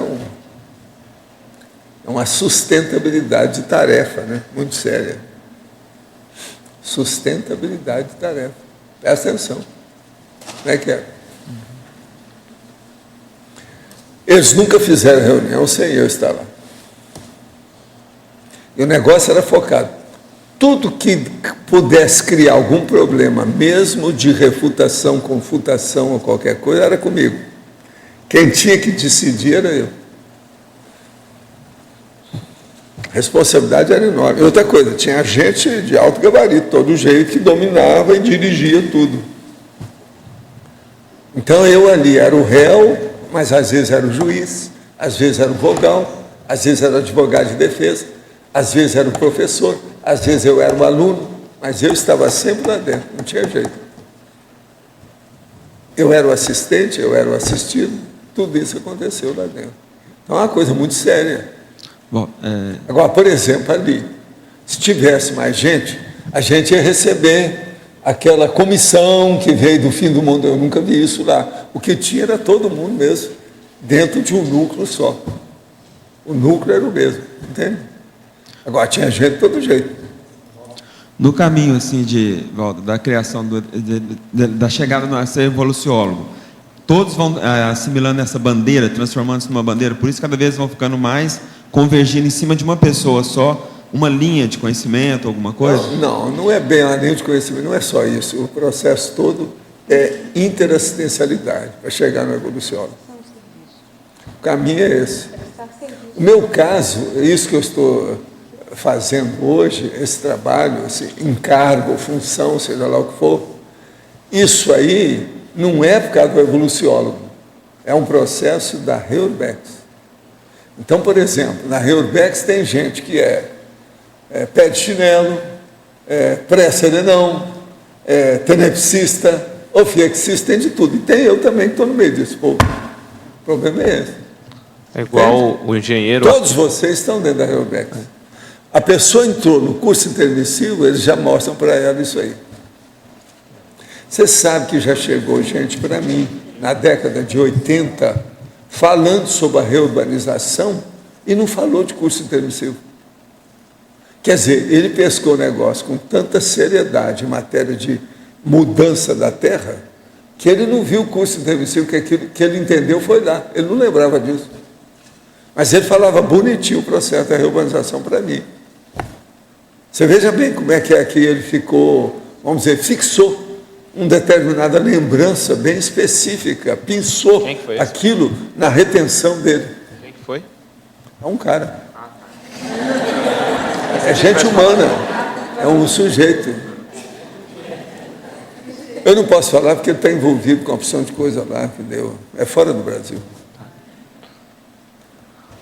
Ô, Walter, dentro disso que você acabou de falar, que todo mundo está envolvido com a Reurbex, a gente pode falar que uma parte da ProEx aqui de todo mundo, a Reurbex, ela é um pano de fundo, né? Um tópico transversal. É aquilo que a gente chama alcandora. É o todo. É um todo que abriga todo mundo. Você está entendendo? É o processo da Reurbex. É o palio, mas é o todo. Hoje em dia eles gostam mais, em vez de palio, eles usam mais a palavra todo. Então, na parte que pega a gente lá na pesquisa dentro da Apex, né? No sentido da pessoa começar até a identificar melhor a sua linha de ProEx, se ela pensar na Reurbex e como que ela pode atuar nisso, ela já vai estar... Não é como ela pode atuar, é como ela está atuando. Ela já pode se encaminhar melhor. Ela vai entender assim, em pouco tempo. Poderia aprofundar na página 32, na neossinapsologia, a recaptura das paraneossinapses intermissivas. Sim, o problema é estudar tudo que nós estamos fazendo aqui, ler os livros da conscienciologia, que a pessoa adquire as paraneossinapses do curso intermissivo mais depressa. Porque tudo que nós fazemos aqui é plágio do curso intermissivo. Plágio do ambiente, plágio das escolas, das lições, plágio vamos dizer, das matérias, das disciplinas, e agora, plágio também das pessoas. Inclusive, nós temos alunos atuais, vivos, extrafísicos do curso intermissivo. Então, aqui é uma cópia danada. Em taxologia, página 34, item 27, para pentatologia. Poderia aprofundar? O problema tudo é o seguinte, você pode estudar, que tem mais coisa na enciclopédia sobre o pentato. São 5 coisas que a pessoa deve fazer do ponto de vista extrafísico e que tem possibilidade para fazer isso. Tem muita coisa lá. O senhor comentou dos machucados nas mãos. A recorrência disso pode ser alguma sinalética? Não, a recorrência pode mostrar que a pessoa é desorganizada e indisciplinada. E, às vezes, ela é afobadinha. Precisa de ver se é. Primeira coisa é isso, depois tem que ver o resto. Já foi falado que é nas mãos que começa o processo de energia. Sim. Isso pode ser indício de quê? Pode ser indício de que a pessoa, às vezes, está desorganizada com problema da energia. Ela, às vezes, pode ser até uma ectoplasta que não sabe mexer com isso, por isso que ela se fere tanto.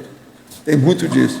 Agora, se a pessoa tem muito ferimento na mão, e isso é constante, se de ver primeiro o que ela faz, e depois ver se há mais escoriações no resto do corpo. Se tem mais coisa. Isso aí é muito importante. Porque tem gente que não tem nenhum processo de equilíbrio sobre esse assunto. Uma pessoa ansiosa, por exemplo, é um problema. Se ter cuidado. Principalmente o homem. Um homem forte, ansioso, é um perigo. São esses que quebram o nariz, quebram o braço, porque vai entrando na porta de vidro, nem viu o que tem. A porta de vidro é justamente isso. É o povo forte. São muitos líderes que quebram o braço e o nariz na porta de vidro. Ele não viu que tinha, igual passarinho. Vem, pronto, cai lá. Agora, por isso que eu acho que porta de vidro devia de ter gente. Do jeito que a gente coloca passarinho no vidro para os pássaros, devia de ter as caras. Eu acho. Eu já tratei de muita gente que bateu em porta de vidro. Você já bateu? Olha lá, ela já bateu. Alguém mais aí já bateu em porta de vidro? Ó, duas. Nossa! Não fala não. Fala não que eu estou morrendo de vergonha. Não fala que eu estou morrendo de vergonha. Agora, veja, outra coisa. Nas portas de vidro que vocês se bateram lá, tinha pelo menos um risco assim, mostrando? Não tinha nada. Então, nisso vocês estão com atenuantes. Ó, desse tamanho o atenuante. Valdo, você respondeu então que, embora o grupo seja grande, a equipe pode ser do jeito que for, mas tem um que responde. Um responde pelo grupo, é sempre um. Marlon, na vida, em tudo que é sério, sempre tem o principal responsável. Agora, isso depende... Por isso que a gente chama que é o mastermind. Entendi. Agora veja, mesmo no think tank, tem o cara que dirige. Sim. Agora, isso que depende, é o problema Valdo, da... sempre. Isso depende... Por exemplo, se você pegar 10 cientistas secundários, não quer dizer que ele substitua um titular. Então, aquele que fica na frente, a atitude dele foi aquela expressão que a gente fala, é prise en charge. Ele tomou a cargo aquilo para ele é que assumiu o negócio? Na verdade, não é que ele tomou a cargo. Julgaram o abacaxi na mão dele, da liderança. Jogaram a bomba na mão dele. Agora ficou mais claro. Ficou mais claro, né? Mas é porque também tem uma aptidão, né, Valdo? Aqui, ó, não, mas é devido aos processos da convergência. A convergência. Esse aí é o mais indicado. Acabou, ó o dedão. É o mais Zeus indicado. mandou. Zeus. É mais indicado, Valdo, pelas oportunidades também que aquela própria pessoa terá de ressarcir coisas e, ao mesmo tempo, competência e aptidão. Aí é o grupo inteiro. O grupo. Sempre ela entra com o grupo, sempre é a equipe. Sempre ela está enturmada. Nunca é sozinho. Agora, do ponto de vista extrafísico, vocês não podem esquecer o amparo extrafísico. Olha bem a posição do enumerador comigo e eu com ele. Então, há um processo. Ele não chega a ser uma eminência parda, mas ele é um assessor. Ele é um grão-vizir. Um grão-vizir? Um grão-vizir, conselheiro, etc. um grão-vizir. Uma coisa séria. Muito séria. Mas agora, e os outros grãos? Que a gente não sabe o quê? Os graúdos. Ele é grão, os outros são graúdos. Como é que fica o transmentor atrás disso? Então, isso tudo tem. Há, então, uma casa superior. Entende como é que é? No direito tem várias instâncias. Tem que ver as instâncias. Pois é. Tem que ver como é que é. De modo geral, as circunstâncias são essas. Agora, eu penso que deve haver bem mais gente melhor por aí, evoluciólogo, tudo isso. Do jeito daqueles 4 que foram para a China. Vamos supor, vamos pegar a aritmética dela aí. China, 1.300, 1 bilhão e 300, foram 4. Então vamos dividir, cada 400 milhões tem um serenão. Então, como é que fica? E o evoluciólogo. Agora, vamos supor que tem um evoluciólogo aí, no mínimo, mas dos novos. Então, como é que fica? Só de cara o Brasil deve ter pelo menos 1,5. Aí, talvez seja você. Mas pensa bem, isso eu estou falando desse trabalho atual, daquele momento, desses últimos anos. Basicamente, a gente poderia dizer que a autovivência hiperagudizada seria, como o senhor comentou ali, um efeito Hooke, um extrapolacionismo momentâneo por mérito para a pessoa poder ter a cosmovisão, com esse objetivo principal. E ela alcançar um patamar superior, ultrapassando um gargalo daquele nível que ela está. Ela chegou no momento que está maduro, chegou uma hora do turning point, tem que fazer uma viragem da mesa. Então aí vem a hiperagudização. Agora, a pessoa tem que estar preparada para isso. Outra coisa, se são os, vamos dizer, amparadores que estão fazendo ou promovendo uma condição dessa, é porque a pessoa já tem gabarito para enfrentar isso com dignidade. Ela vai ser bem-sucedida. Isso é que a gente tem que pensar. Eles não dão ponto sem nó. Eles não vão fazer um investimento numa pessoa para o fracasso. Então, pensa nisso. Agora, depois de um certo tempo, se essa agudização alcançou um nível ou um patamar mais elevado, não há mais erro. A tendência é ampliar, não há mais retrocesso. Uma pessoa que está, por exemplo, no seu caso, o senhor está entre a questão do desperto, do orientador evolutivo, algumas experiências surgiriam de autovivência hiperagudizada, no seu caso, por exemplo, ou de consciências mais avançadas até, né? Ou é um contínuo disso? Por exemplo, presta atenção, uma autovivência hiperagudizada. É o capítulo 60 lá do Projeções da Consciência. Pra você ter uma ideia, estou dando um exemplo. Mas tem várias desse tipo para mim. Para mim, uma que me pegou muito é o processo do transmentor, quando ele falou para mim, não, você vai para lá, que lá eu vou aparecer. Vocês não calculam o nível que isso me atingiu da história. Eu que conheço a coisa de lá e de cá, conheço o palco e os bastidores, isso é impressionante. E outra coisa, os fatos chancelaram essa realidade. Aquela dos quadros no seu escritório também, que ele fez a relação entre o Serenão fez a relação entre o que estava em cada quadro, etc. Poderia dizer também que seria uma experiência dessa? Tem várias dessas assim, né? Eu já vi várias na vida. Porque o problema todo não é só a autovivência hiperagudizada. Precisa de ver aonde é que ela incide. Onde é que a pessoa está vivenciando aquilo? Em qual contexto? Qual cenário? Como é aquela condição? É aquilo que nós poderíamos chamar do autocontingenciamento da pessoa naquele momento evolutivo. Qual o momento evolutivo do autocontingenciamento dela? Contingenciamento, veja só o que eu estou falando. É um processo, portanto, efêmero, até um certo ponto, mas que já induz um outro patamar, um outro degrau, uma outra condição. Seria quase um ápice de extrapolacionismo. Depois de alguns extrapolacionismos, você poderia ter uma autovivência... Não, eu já explico isso com mais detalhes, se você for olhar. A hora que eu falo, estado vibracional, euforia, depois primener, cipriene, extrapolacionismo. Eu já mostro aí. Se a pessoa for seguir isso aí, tem uma gradação evolutiva. Poderia ser, depois do extrapolacionismo, a autovivência hiperacudizada, vamos dizer assim, de repente.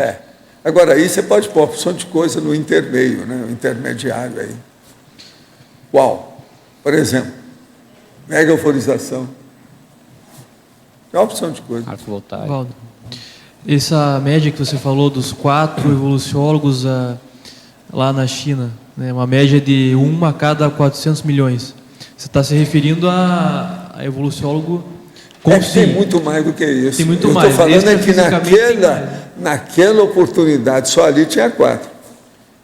Extrafisicamente tem muito mais, né? Isso que você... Agora, se for seguir essa média, na América do Sul tem 400... Olha, quando nós começamos a estudar serenões pelo cálculo, tinha no máximo 60. O cálculo que a gente chegou era de 54.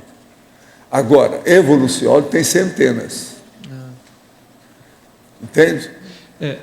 Ressomado... Hein?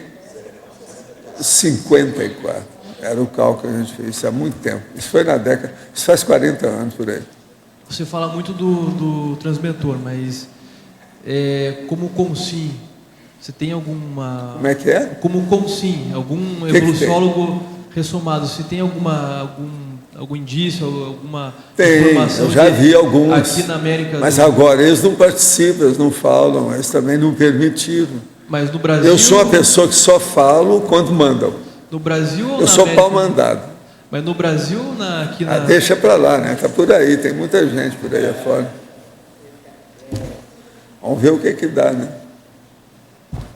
E tem alguns que a gente suspeita, né? O caso do cara que eu vi, ó, que é esse cara aqui. Ele está lá. Sei lá. Agora saiu umas coisas lá daqueles lados. Eles estavam mostrando o livro que saiu, né? Já está mexendo nesses assuntos lá daqueles lados. Vamos ver quem é esse povo, como é que é, porque não sei. Vamos ver. Nós estamos aí para estudar, né? Vamos ver o que dá.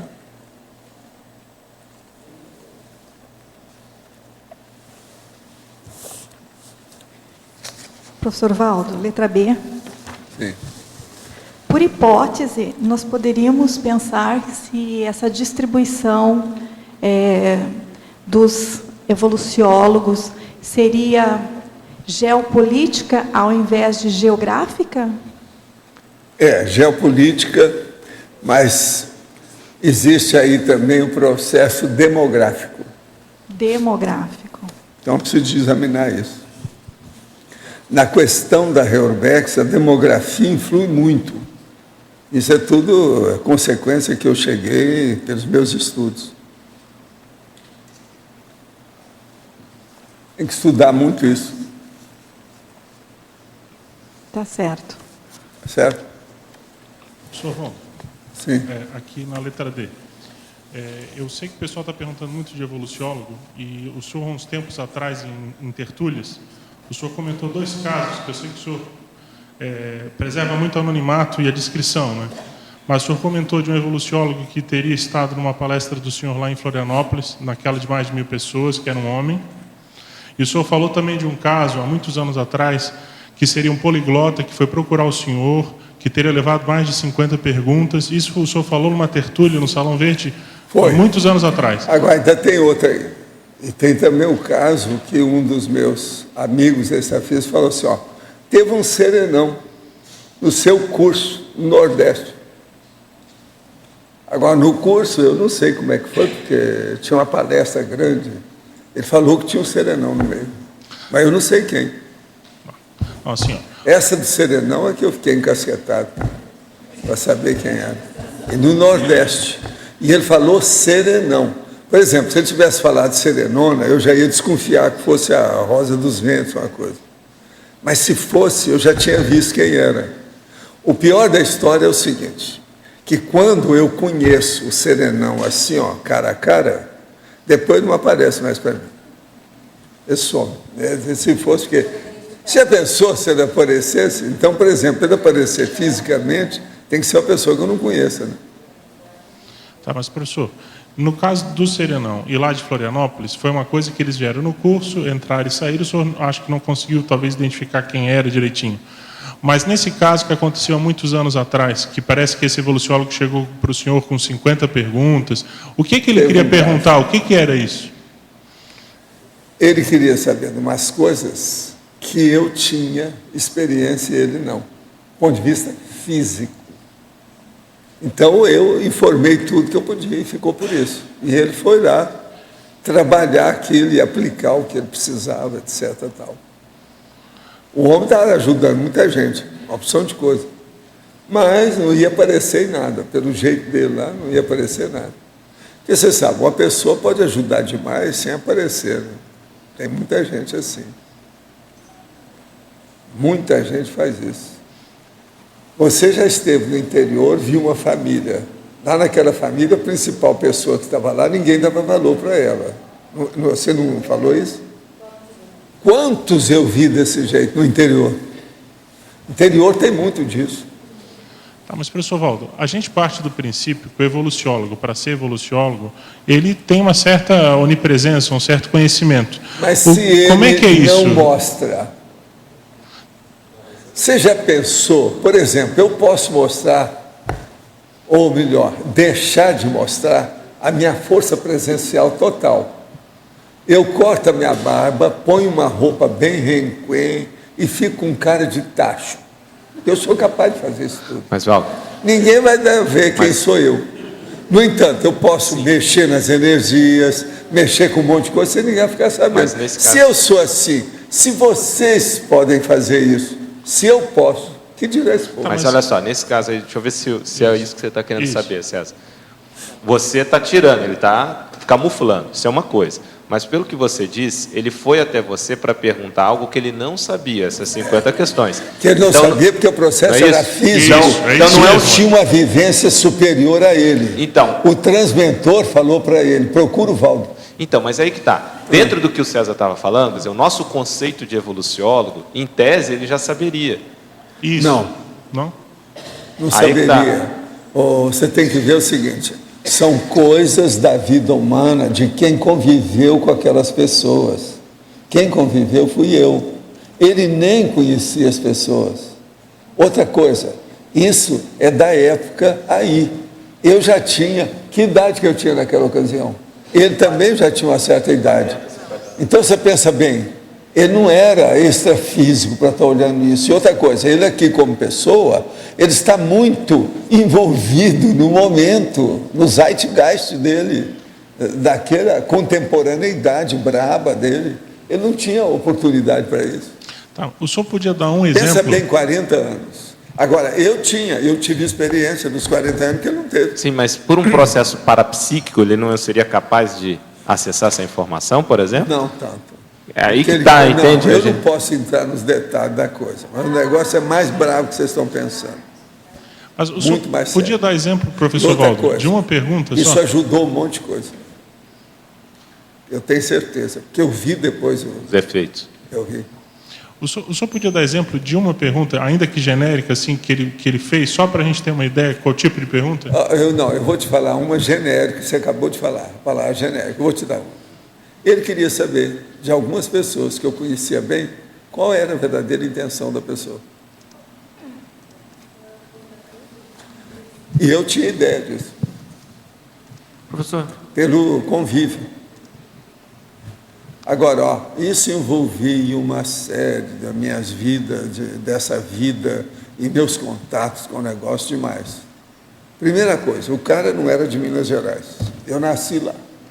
Segunda, o cara não mexeu com a política do PTB do jeito que eu mexi. Eu mexi com o Mário Palmério, com as coisas todas.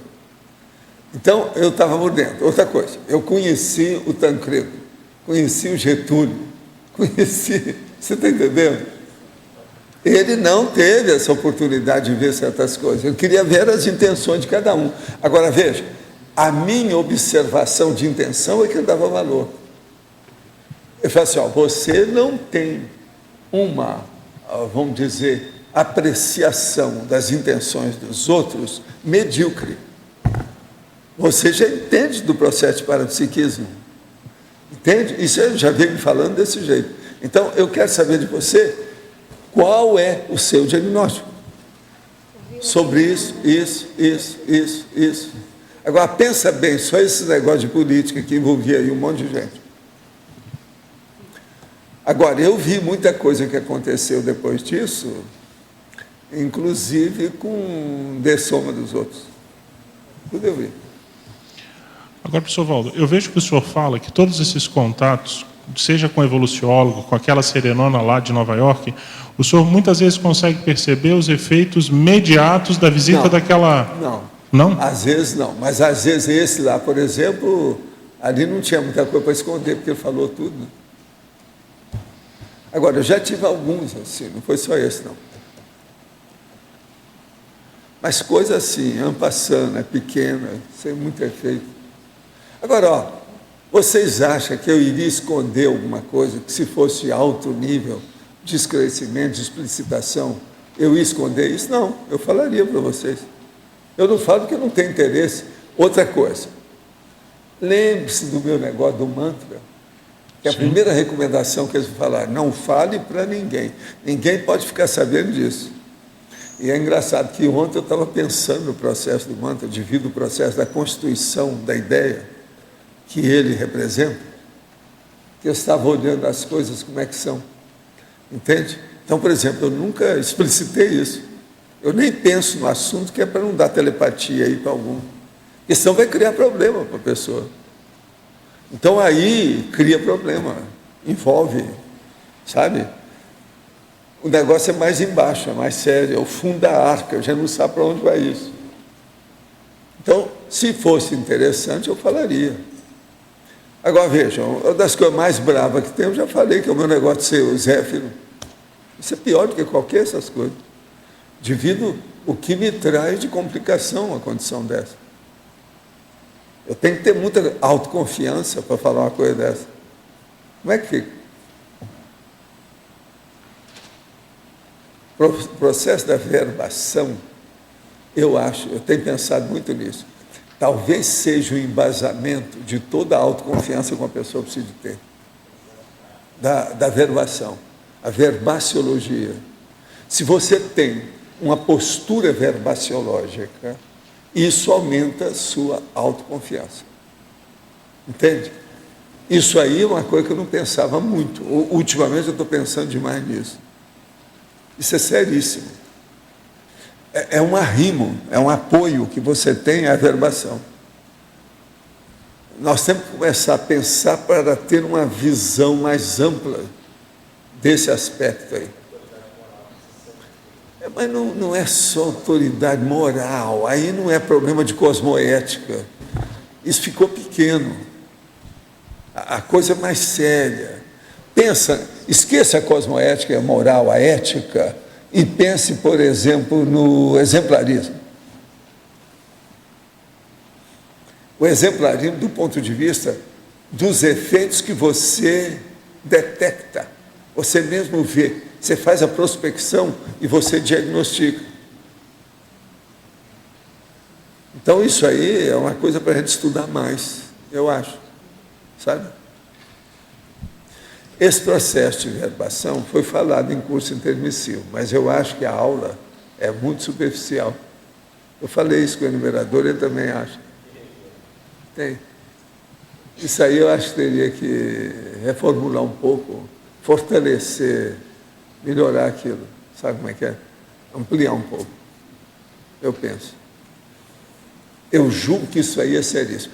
Pensa bem só nas tricas e trecos, os problemas, vamos dizer assim, de preâmbulos e nuances da vida da pessoa, daquilo que ela sabe e o que ela tem que expor. Isso aí, nós estamos falando do caso aí que o César está lembrando. Isso é seríssimo. Como é que fica esses detalhes? Entende o detalhismo? Gente, muitas graças, então, ó, viva a autovivência hiperagudizada. Teoricamente, vocês viveram isso nessa tarde, tá certo? Os nossos comerciais, por favor. Obrigada. As pontuações da tertúlia de hoje foram 110 assinaturas no livro de presença, 30 perguntas presenciais, 17 perguntas respondidas online, 51 votos presenciais, 6 votos online. Hoje temos 5 recados. Professora Malu e Álvares, curso técnica e mais um ano de vida. Neida, aula aberta, reaprendência. Rosa, programa verbetografia. Adélio, segundo encontro de empreendedorismo. A mim, curso 40 manobras. Eu gostaria de fazer uma conexão assim bem direta desse verbete de hoje, dos assuntos que foram discutidos, com a técnica de mais um ano de vida, que eu, embora seja de conhecimento de quase todos, talvez não da vivência de algum experimento pessoal mais sério a respeito. E a gente nota assim uma técnica que chama muita atenção, mas as pessoas veem de um modo um pouco aventureiro, mais um ano de vida, vamos ver o que dá. E não aprofundam muito, não chegam a aprofundar muito. Eu gostaria de chamar a atenção para a oportunidade de discutir a técnica de mais um ano de vida com os amparadores dessa técnica no curso que vai ser promovido aqui no CAEC. Eu, pessoalmente, aplico a técnica, vai completar 8 anos. Então, se cada ano de vida da técnica corresponde a uma década, vocês vão de convir que eu fiquei um pouquinho mais velha depois desses últimos 8 anos. Então, é importantíssimo para quem quer essa agudização em alto nível, fazer experimentos, vamos dizer, hard, mas com um nível de assistência excepcional, aproveitar a oportunidade para que esse curso aconteça. Porque se ele não tiver um número X de participantes, ele não poderá acontecer. Eu acho uma frustração para todos. Então, então faço esse convite a quem tem interesse em experimentar a aceleração da história pessoal, de confirmar a presença nesse trabalho da técnica de mais um ano de vida. Vamos dar os dados. Bom, gente, então a Apex convida a todos, tá, para o curso Técnica de mais um ano de vida intrafísica. Ele é um curso modular, são 4 módulos. O primeiro módulo vai estar começando no dia 26 de agosto, tá, no último final de semana do mês de agosto. Os professores, tem a professora Malu Balona, a professora Elizabeth Rodrigues, eu, a professora Rosemary Vitoriano, a professora Marlene Koller e mais alguns professores convidados, tá?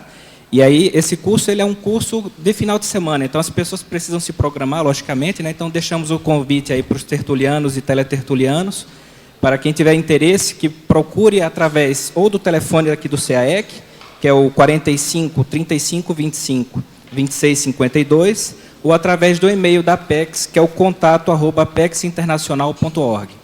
Então, agradecemos a atenção de vocês e deixamos o convite para todos. Boa tarde a todos. Estamos aqui para divulgar a aula aberta da reaprendência. Hoje à tarde é um evento gratuito e faz parte da formação de parapedagogos e qualificação também dos professores da Conscienciologia. Então, a professoranda de hoje será a Tamara André e estará apresentando o tema Interessencialidade e os desafios na ProEx. Será uma aula de proficiência, de formatura, né?